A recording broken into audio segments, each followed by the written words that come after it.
a slide presentation I wanted to show, but we don't have the media here for that. But so I'll try and fumble through it. As you know, that getting on this job is very competitive, and that competitive nature is carried out throughout your career in the fire department. You have different things that kind of carry on throughout the department. Engine versus truck, who are the real firefighters, truckie or the engine, and handballer versus racquetballer. We got a lot of handballers, so I'll just leave that one alone. A little outnumbered. Anyway, so Andy, he maintained that competitive edge, his whole career. I knew him. I think I met Andy when he came to legal. I was already assigned to the legal unit, and over time you get to know somebody, and we always kind of take jabs at each other in the exercise room. And we were required to exercise, so Andy, with that competitive nature, he had a workout program. Some guys take protein supplements, herbal supplements, vitamins. They have different workout regimes and all that, and Andy did a little bit of all that. And then, he's feeling good, so that competitive edge came out one day, and he challenged somebody to weightlifting, and he lost. And then after 3 knee surgeries and 2 shoulder surgeries, he challenged somebody to a bike ride that hasn't taken place because of the surgeries.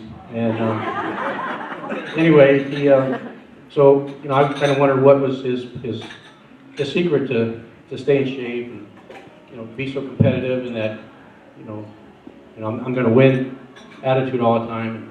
So I put together a slide, and I wanted to show you the pictures of what he did. Unfortunately, I don't have them, but I can tell you, probably, if not once a week, we would have to go down to Norwalk, pick up deeds.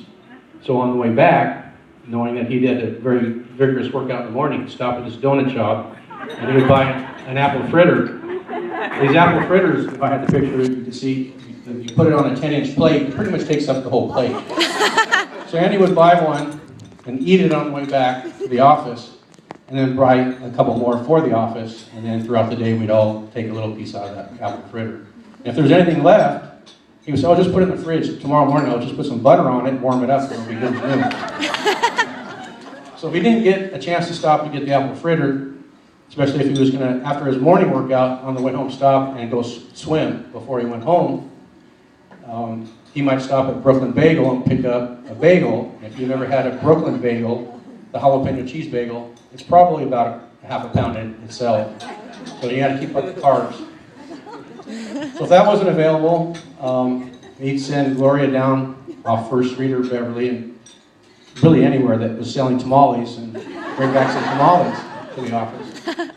So if he really knew he was going to be doing a heavy lifting workout, getting ready for his competition or somebody that he challenged, he would stop on the way back from Norwalk after picking up his apple fritter and pick up a 2-pound pastrami at the Golden Ox. So there were a couple other places he stopped, but I didn't have time to, get all those pictures, so we'll just leave those out. But all that aside, there was mention about Andy being, Superman, super inspector. I don't know if anybody knows. He's had multiple surgeries, and he told me one story. And I used to tease him about his shoulders, along with Camp Posse was about, how broad his shoulders were not. He told me the story when he had one of his surgeries that he actually had the orthoscopic surgery and the anesthesia didn't work properly, and he sat through the surgery feeling the pain. That's a tough guy right there. So I also wanted to bring up that, Andy's very passionate about fire prevention, and I always used to tease him in the office because I'd walk by his desk sometimes and he'd be typing. I said, "Andy, what are you doing?" "Oh, nothing." I said, "Are you trying to, submit something to the chiefs about improving the inspector training program?" He said, Yeah, I know. I said, "Andy, they don't want to hear it. They don't want to change anything." And Andy came to legal, I don't know if maybe it was 96 or 97, maybe 95, I'm not sure, but from the time I met Andy, he's constantly trying to improve the Fire Prevention Bureau.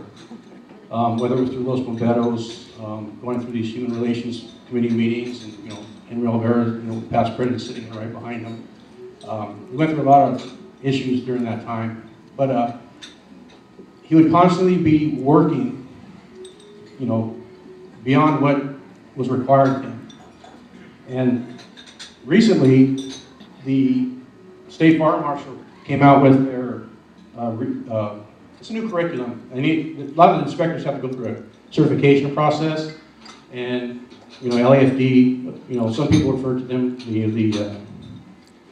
the state of LAFD, Republic of LAFD, because we do things on our own without state certifications, and because of the experience that you get, because of the, you know, the activity we have in the city of LA. But they came out with this Fire Inspector 1 task book and a Fire Inspector 2 task book.